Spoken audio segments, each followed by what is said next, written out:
Yeah, literally jump in. Yes. Literally Let's jumping dive in. Dive right in. Just Verkus still in his speedo, just Yes. Aramos Yeah. has Tide and Gaston by the hands. Cool. Just sinking like an You're like- armor-clad rock. Yeah. As you pulled us toward the water, Kastan's like, no, don't, it's gonna kill me. And then right before we breach the water, like the surface, or not even, I don't know, whatever. As we dive in, I'm just like, a deep panicked breath. and I'll dive in before you all, so I'll dive in first. And I'll actually, the shape water I'll put around Olive and Curvisa. Tavusa. Well, Tavusa's Oh, I guess doesn't need to breathe, right? yeah, Tavusa's fine. Okay. Tavusa's a little freezy boy. He's fine. Yeah, Tavusa's good now. So I'll give it to Verkus and Olive because Kastan and Ermos can breathe fairly well for a Hold our while. breath fairly well. And then I have an idea if it comes to it, I can do something probably to help you out. Yeah, and I mean I can also I have my own little tricks as well. Yeah, I've got some tricks. I got a plan. Yeah, I have some plans. Picks up Verkus and Gaston, and I just grab onto his collar as he jumps into this pool of water. And I dive before he can grab me, so I'm already I'm in. Dive like a professional swimmer. You're like, Swan dive. Yes. beautiful. Let's do it. Well, Belly flop. Should we do performance checks to see how well we enter the water? if you want, I do. I want. I'm not want opposed to it. to. Yes. Make those performance checks. I'm not opposed to it. Yes, Oh, 19. Ooh. I get Verkus, I was nat actually 20. hoping A for nat a 20. trio of ghosts just hold up little panels of 10. No. Ghost. Yes, Kastan. Yeah. Okay, so was- you with Go a ahead. flourish, you just get the perfect aerodynamic angle, and you're just going down at a fast pace, but you're just oh, this is actually kind of nice. I There's a look of genuinely panic would- on my face, but it looks graceful. Yes. I was genuinely hoping I was gonna flub that roll and just woo. I don't understand Lander's obsession with the water. Landers. Landers. I take offense. But yeah, before I breach the water, I cast Zephyr Strike so that is Nice. in concentration for the next minute at least. Perfect. Well, due to the very hefty depth of this water hole, it does take you all about 3 minutes to reach the bottom. Right before that minute is used up, I'm gonna expend my burst Cool. to go 30 feet immediately. Cool. So then, Verkus, you actually reach the bottom first of anyone, Okay. by about 30 seconds, we'll say. You get there, and then I'm just sinking down. Yeah, just slowly. I'm Mary Poppins, y'all. No. He's just arms on his head, legs crossed, floating down gently. Yeah, because 3 minutes is breaching my ability to breathe. Well, you have the shape water from Tide, so you're. Oh, that's true. Yeah. Yeah. So yeah, once everyone does reach the bottom and stand before this 8x8 perfect square, just void. Kastan and Verkus are good to go with shape water. Tide's fine. Eremos, you still have 2 minutes of holding your breath left. So, do you guys go through? If so, how so? What do you do? Do you try to test it or anything? What's the plan? No, Kastan's I need air just to be safe. Yeah, I'm in the same boat. Okay. Can I take a look around before I go in there? Yeah. You don't see anything of note before you go. Yeah. Okay. It's just weirdly there's there's no algae, there's no debris from others who have tried to come here. It's just totally empty. Just I think everyone else, they get to the bottom, they sink and they start paddling towards. I land. I start walking. Yeah. towards. Just like, real okay. casual. Just looking Take a around, nice I'm like, deep no one sigh. comes down here. You're like, it's so relaxing. It's nice. It is nice to be in water again. I just start walking across the bottom. I go into. I follow everybody else. Yeah. Well, as soon as you all touch this void, it's not anything Oh, no. hard. So as you go through, like you just bless you, Rex. As you put any part of your body through, you feel like it goes through and it's slightly warmer on the other side. Not like just like about 10 degrees warmer, and it's dry, which is weird. I just. Yeah, I'm going through continue. face first. Okay. As you guys go through, they're like coming in. yeah. Everyone who goes through that void, you step out onto flat green grass. Kastan has And- never been happier. But immediately with your passive perception, you're like, this is weird. So you step out into this area of green grass, and it goes on for about 200 feet, and then it stops, and the void like you stepped through is all across from you and above you. There's no stars.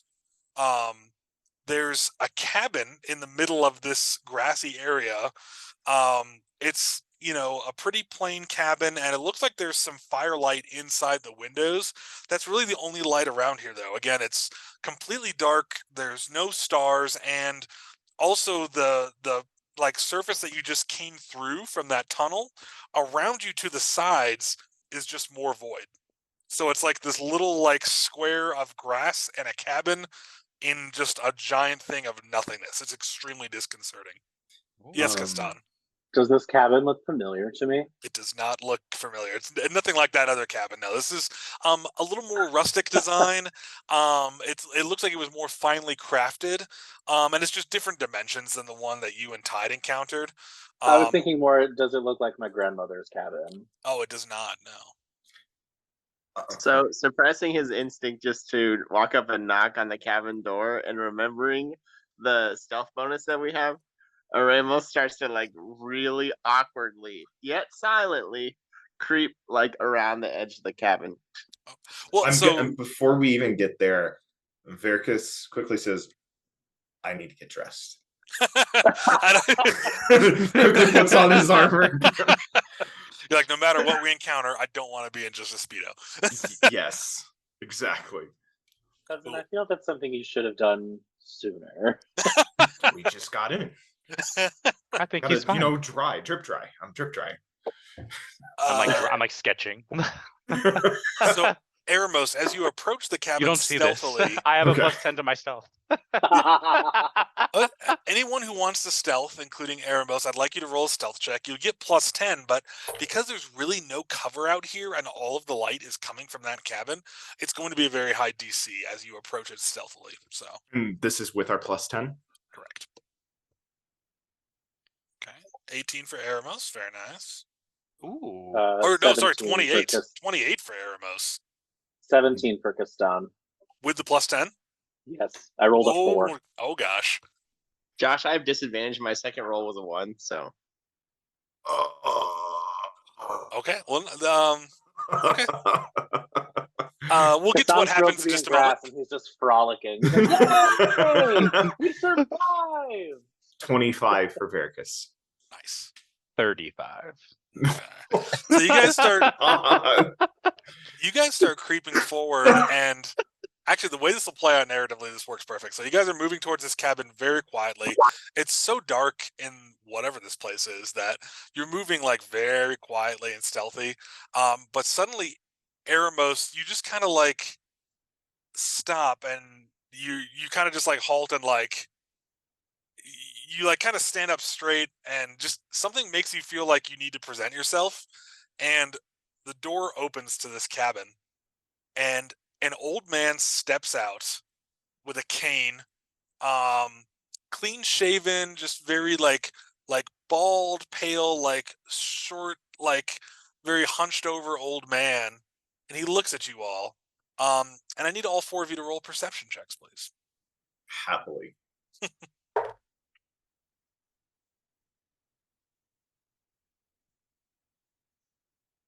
Eremos gets a 6. Okay.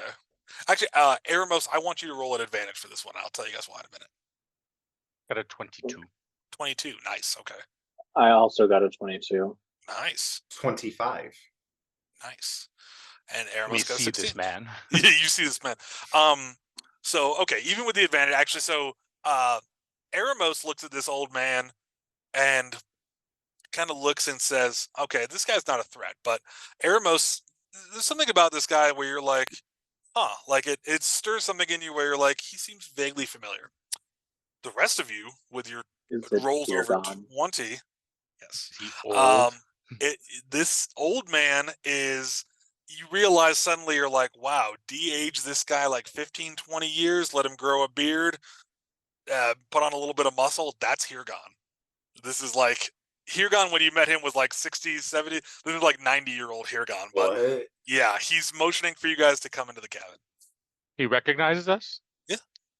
He's kind of waving to you guys and says, come on, come on. I'm going to do an insight check on that. Okay. Kastan trusts it wholly and starts frolicking over. Same, absolutely. Yeah, Verkus, roll that insight check as you guys Another approach 20. the cabin. Another Eremos is 25. frolicking. So Verkus with a 25, the old man seems unthreatening in his body language. He hasn't spoken yet, though. So with a 25, even your insight's limited, but the response from this old man to seeing his companions and the fact that he's dead, it unsettles you slightly. You're like, nah, I don't like this. So my hands are slightly resting on my blades. The old man leaves his door open and steps inside the cabin. Do you all follow? He hasn't said a word yet. I'll follow. Okay. So fast. Well, as you guys go inside, it's a nice cabin. There's a nice fire crackling on the hearth.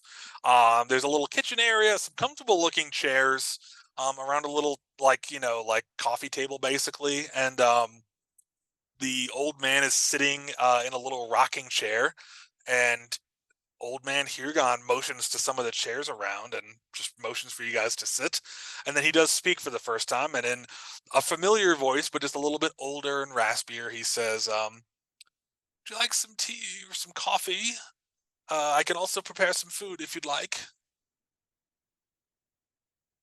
Still taken aback by the apparent, I don't know, pleasant surprise of Jir'Haniya.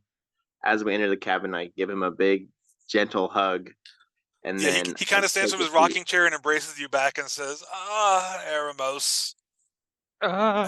He just kind of yes. Old man noises. It just hurts to As he sits back down, he goes, yeah. Just old man noises. And then I accept some tea and sit down. Okay. He actually he motions as he's sitting down because he's clutching this little staff, and he's never had a staff before. It's very gnarled wood. It looks kind of like polished and smooth, but you notice there are a couple strands of like thin leather cords hanging from the top, and they're all kind of at different lengths, and it looks like they might have like had something attached to them at some point, but they've since been cut. It just kind of catches your attention, but he sits back down wearily and points to a tea kettle, and suddenly it starts steaming like there's been tea, like he was waiting for you guys, so there's tea ready for you. I'll Verkus will go towards the kitchen. I can whip something up. Feel free. Yes, there's shelves with ingredients, and yes, make whatever you fancy. I'm gonna as I'm doing that, kind of see if there's any other information I can get glean through just going through the kitchen. Sometimes you learn a lot about someone through their kitchen. Yeah, and actually, Verkus, you don't even need to roll for this. As you're looking around, great question too for Olive. We'll get to that in a moment. But Verkus, as you're looking at the kitchen just to kind of get your bearings and see what's available, you notice this looks like weirdly like the kitchen you have at home. Yeah, just the layout's very familiar. Like the actual appearance and color of everything is different, but just like the layout is like very familiar, and you're like, that's weird. Castan, for Olive, there's actually really the kitchen of requirement. There's actually nothing really shiny in this room that Olive could go for. Everything's, fairly like muted colors, kind of it's not like dirty or dusty, but everything's just kind of like plain. Like there's really nothing Olive would be drawn to. Okay. Yeah. The old man looks at you all and says, he says, well, it's impressive you made it so far. If you make it this far here in the mound. Have you been waiting for us since we last saw you? How did you get here? Well, I'm not quite sure how to answer that.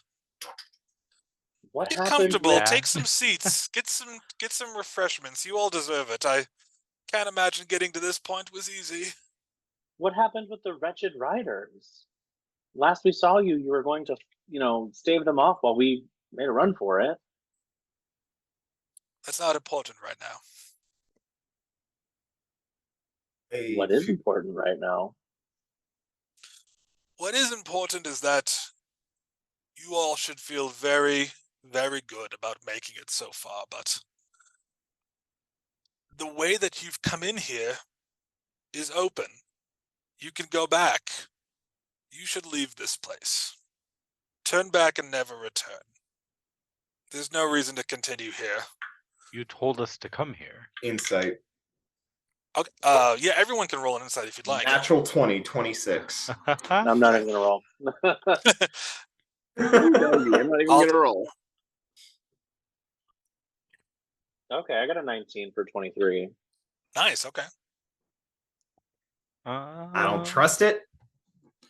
This is some I got a magical 19. shenanigans. Okay. So tied in Castan, with that insight, you think that the Hirgon is holding back something. Like he's being upfront about what he's saying, but there's more to it that he's not telling you. Yeah. Verkus with a nat 20.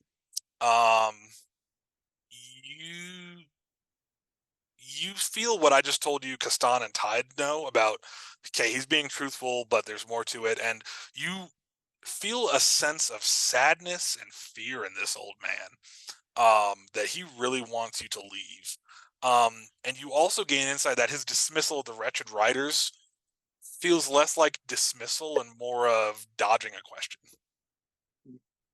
But the old man says, take tea, take food, whatever you desire, but leave. There's no reason to continue into the mound. You will only find suffering there. I'm gonna kneel in front of Hirgon and my friend. Some time ago, you gave us a mission. One that we, as a group, committed to completing after assuming your passing. We do not take that charge lightly. What happened to us in your time? The old man kind of rubs the head of his staff and nods and says, well, you are an honorable four then. Taking a charge so seriously is commendable indeed. I am not the one who gave you a mission. So you should turn back and heed my words. I know what I may appear to be to you, but I am not the one whom you desire to see. Who or what are you? Yeah. It's best you not ask. It's best you leave. We're not leaving until we accomplish why we came here. And what is that you wish to accomplish that you think will be yielded from going further into the mound? We're hoping to gain some knowledge or insight or ability or something that will help us moving forward with this task that we've been set that we've been given. We've come seeking items of power. Abilities, insight, items of power. Those who seek these tend to ultimately not fare well. Only agony and pain awaits you. I implore you, leave. Become You called me Hirgon when you entered. That is not my name. we come to help. We come to give a future to those who may not otherwise have a future. We come to continue the story of our world and the stories of all that inhabit our world. We come in accordance with the prophecy. He does a creepy, like, old man Theoden laugh and goes, I once shared the same intentions as you, and it did not fare well for me. I live here now. Your I have fate is lived not here for a necessarily our long, fate. long, long time. I And square your up with fate the will obviously be not my doing that. fate if you continue into the mound. You square up, Eremos, against him? Yeah. The old man doesn't get up from his chair. He just kind of looks at you and says, please go. Would you stop us if we decided to continue? He hangs his head sadly and goes, my friends called me Andy. My full name is Andrathane. But I have no power to stop you. Look at me. He kind of holds up his frail little arms and he goes, but I am not entirely myself these days. Something else will try to stop you if you continue. That is why I implore you to leave. Would you give us a place to rest before? Rest here if you wish, but be very, very careful Of resting here? of everything here.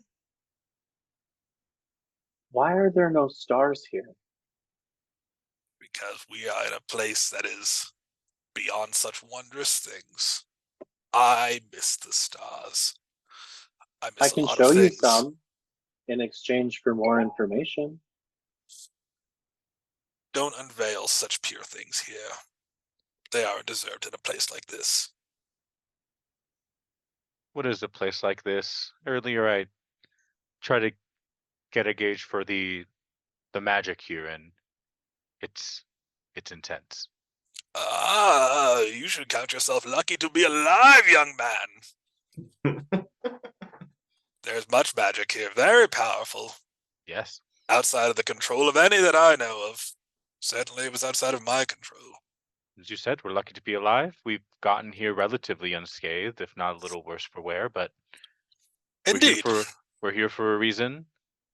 You may not have been the one who sent us here, but I was not. But if I fate had brought my us here. reason, I would send you away. Who sent Exactly. you here? No one sent me here. I created this place. You created the mound. My name is Andrathane Malkarian. Oh. How did you create such a place? This place is huge. That is a long story that I will not repeat, lest someone find some way to repeat my mistakes. To repeat your mistakes? That would be most unfortunate. Oh, they said you wanted Got it. us to do that. No. He's not I gonna want tell you us to the story, leave. Yeah. And if you turn back now, it will be good for all. But the fact that you have never come back. He hasn't gone full Gollum yet, but Yet. Yes. yeah. No, he Years of says, isolation. if you have made it this far, just the four of you, it is quite impressive, and I've no doubt that you could continue on and even get past, well, But like I said, if you are successful and make it to the end of the mound, at its greatest depths and vaults, all you will find is agony and pain and power and destruction and doom. Mr. Mulcarian. Yes. You neglected to share a piece of that with us. You said, get past, get past what? Why do you need to find out? You can just leave Because- and never know. Because I'm a storyteller, and I know when someone isn't sharing the entire story, because I never share the entire story. So tell me the damn entire story right now, because I've been here for a long time. I miss my bed. I miss my tavern. But I'll be damned if some decrepit old man keeps me from the charge that I was given. Zeal, ambition, passion. These things are dangerous. So hear me, storyteller. Weave whatever tale you wish. But I will not give you the truth, for the truth is dangerous. And I will spread no more ill will upon this world than I already have. If the truth is Did dangerous. Oh, go ahead. Did you unleash something making this place? Unleash is not the right word. I built things. I built things with good intentions, just like the four of you seem to have. Grand intentions. Noble intentions. What do you know of the Wretched Riders? Are those the things you built? I've never heard of the Wretched Riders. But the things I built were to combat threats to my people.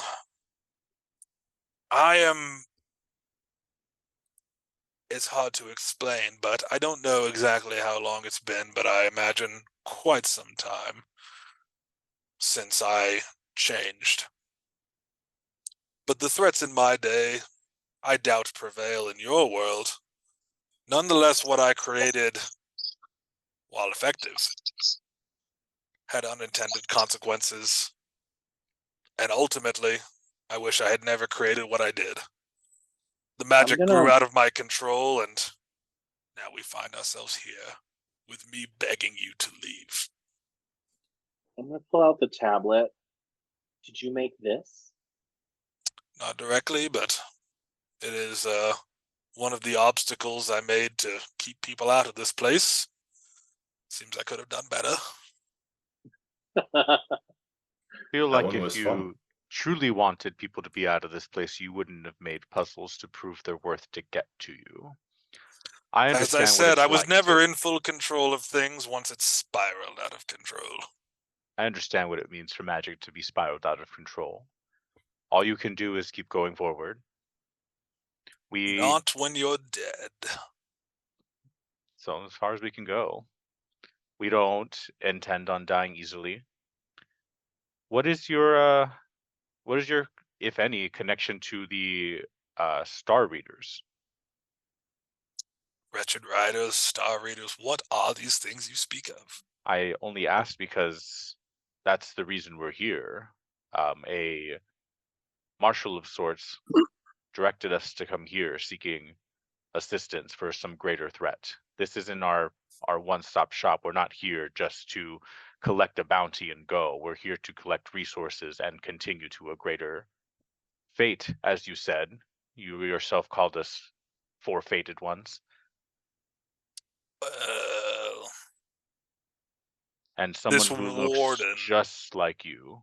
well, sent that us. is, yes, I imagine so. I tend to appear as the person you need the most, but I am not him. I am not this warden. I know not the veracity of his claims or what led him to lead you on such a path, but only doom lies beyond here. Sorry, Rex. Whoever you seek, I am not him, and I can only tell you of the dangers that lie beyond. Again, the threats in my day were great, and I built these things to destroy them.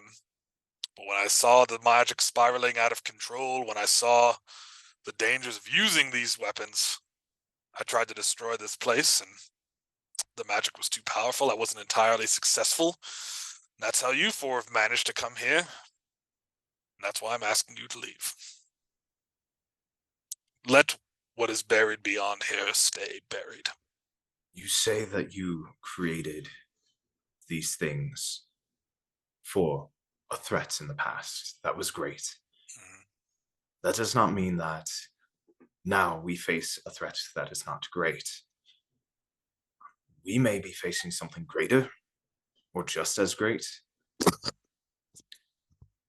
But to assume that we do not need whatever your gifts can bring us is a folly. This is the first chapter of our story. It is a chapter that will be completed, and a story that will be completed. If it ends with our demise, so be it. The old man nods solemnly. That was awesome, by the way. Great role playing. I love that. No, the old man nods, and you see a single tear go down his cheek, and he goes, "All right. I cannot know what you face. I cannot know how the story will end. And be it in the salvation of your world or your demise, I am not of your world, and so that choice lies with you. But if you proceed, you will have to go through other parts of me that will not be pleasant. And so I say to you, as a fractured vestige of my old self, if you choose that, I am truly sorry." We choose that. If you said you can offer us insight as to what lies ahead, we'd happily take any advice. But we will continue regardless. Very well. He kind of points to the fireplace, and he says, you notice that as he points to it, there is kind of a like a maroon rug in front of it, roughly circular, with some little gold patterns on it. He motions to this rug and says, "Underneath there, you can continue into the mound, but once that covering is moved, things will change. Do not make the decision lightly." He kind of sits back and just holds his staff close, like he's tired from talking. I ask again, would you give us safe harbor to rest for just for time? To replenish our resources, to eat, to reflect on our day? He looks at you and says, "I hope you believe me when I say I truly wish that I could. But the only rest you will find is if you turn round and leave this place. Staying here, I cannot guarantee your safety."